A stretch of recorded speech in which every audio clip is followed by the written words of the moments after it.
Hi, this is Tim from fititmidlife.com, and today we have the Nike React Metcon AMP, the new colorway from Nike with the glow-in-the-dark sole. How well does it work? That's what we're going to talk about. We're also going to tell you about this great cross-training shoe, so stick around.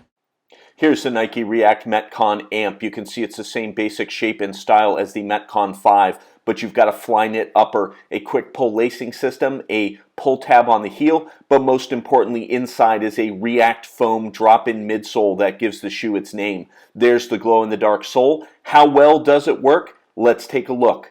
So here you go. It does glow, but not very much. This was after charging the shoe by leaving it in the light for several hours and then placing it in a very dark room. This photograph was taken with an iPhone in regular photo mode, and here we have an enhanced photo using night shoot mode on an iPhone. This is not what you will see with your own eyes. They do not glow this much, but this does show that the entire outsole does in fact glow.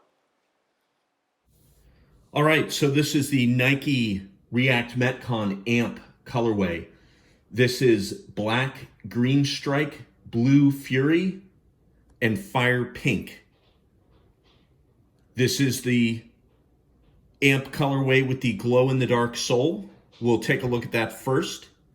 You can see that it is the same outsole as on the other React Metcon shoes, as well as the Nike Metcon 5.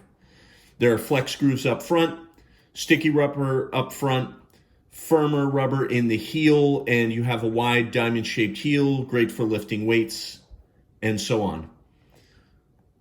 The rope wrap is large with the tread pattern on it for maximum grip when climbing ropes.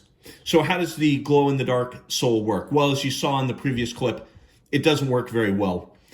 The rubber here is really no different than what you had in your toys as a kid. You have to charge it up by leaving it in the light, and then it will dimly glow for about 10 or 15 minutes afterwards. And so it is not bright enough to be a safety feature, and quite frankly, is not bright enough to really be seen unless you're in almost total darkness. And that's the conditions under which those photos were taken. So that's a little bit of a marketing gimmick, but that's okay because this is still a good shoe and it looks nice and it works well. So we'll talk about some of the features of this cross-training shoe next. So let's first talk about the React foam that gives the shoe its name. This is the drop-in midsole from the shoe. It is made from Nike's React foam. The React foam was created to give energy return, bounce, or rebound with every step. And so this is quite a bit different than the dual density midsole that is in the Nike Metcon 5. So it is a single piece of foam, single density, but it is React foam. Now, when these shoes first came out, I was a little disappointed because the React foam in this form factor placed inside the shoe with the regular outsole, you really don't get the full React experience. And what I mean by that is if you look at the React foam on a shoe like the Epic React FlyKnit 2, the entire outsole is made from React foam. So this is an absolutely massive piece of React foam in the heel, in the forefoot, and it is not a separate outsole. It is one contiguous piece. And so you don't get the same feeling of bounce and energy return. It's not the magnitude that you get in the actual running shoes themselves. And so at first I was a little underwhelmed with the Nike React Metcon. I will say, however, I have warmed up to it a bit. The React foam in the React Metcon is a nice improvement over what's in the Metcon 5 for most purposes, I'll say. The heel is firm enough for weightlifting. The forefoot gives you a little bit of cushion, and it feels like a improved version for high impact activities as compared to the dual density midsole of the Nike Metcon 5. Now, having said that, if you're lifting weights exclusively, Nike Metcon 5 is going to be fine. It is cheaper. and especially now because you can find most of the launch styles are on a significant discount. So the Nike Metcon 5, probably fine if all you're doing is lifting weights. The React foam is better for high impact activities. I don't prefer the React foam myself. I'm a heavy 4-foot striker, and the React foam up front in the shoe is where it's at its thinnest. However, your results may vary. So overall, it's a pretty good option. This also will fit in the Metcon 5, so the shoes are the same basic shape and style that you could interchange the midsoles between the Metcon 5 and the React Metcon. Of course, that's a really expensive way to go about doing things because the React Metcons are quite expensive. So the non-AMP versions are $150. This AMP version, this special colorway, is $160. So you're paying about a $20 premium for the React foam, and then you're paying a $10 premium for the AMP styles, which, you know, are really just different colors, more interesting visual designs and things like that, which it's all good. It looks good. It's an expensive shoe, but all the Metcon shoes are on the expensive side. They're all north of $100 with the exception of the Nike Metcon Sport.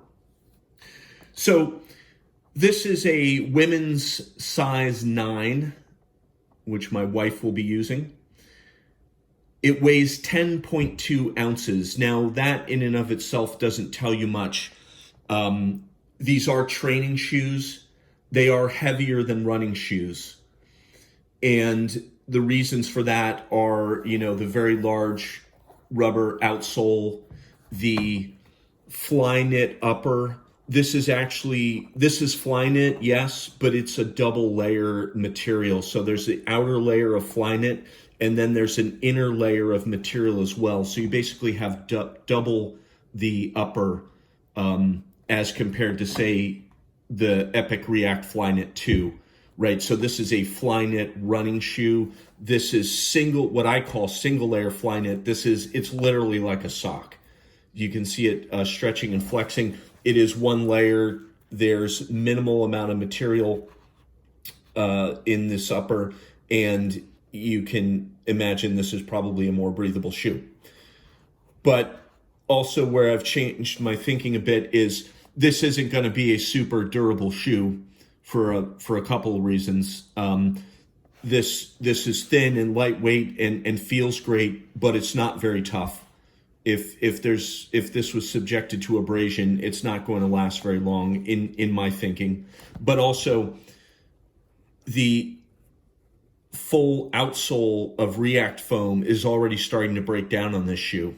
And so this shoe is brand new. I bought this about a month ago, and I don't wear it every day, but you can probably see there the React foam outsole is already starting to break down. It's starting to abrade, which running shoes, you know, you buy them for running, you run, the soles are always the first thing to wear out, always.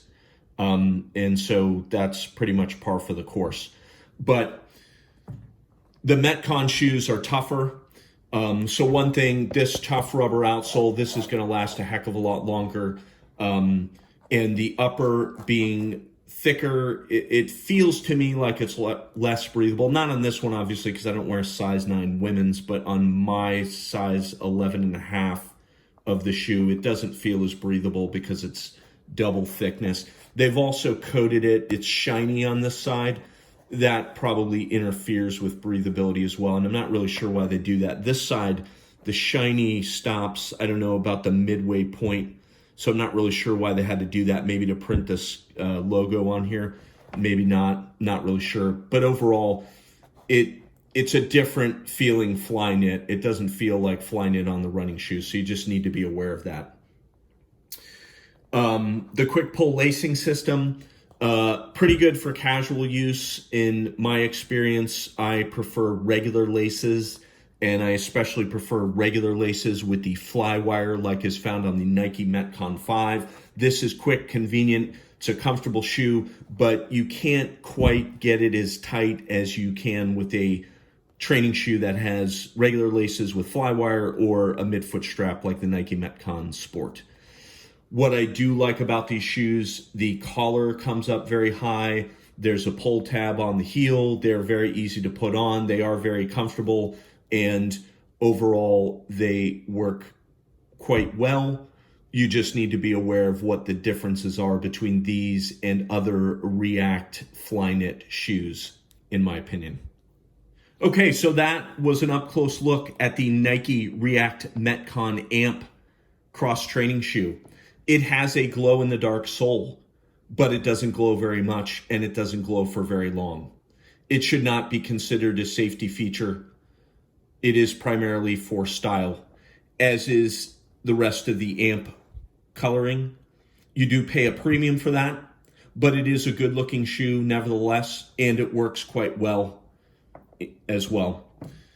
The Nike React Foam is a different experience than what you get in the React Foam running shoes, but these look to be a more durable shoe that will last longer than the React running shoes will, and it still gives you a nice fine-tuned, subtle improvement over the dual density midsole that is in the Nike Metcon 5.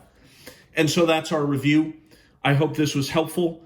If you have any questions, please post in the comments. Please like and subscribe. We post new shoe reviews regularly. Thank you. Have a good day.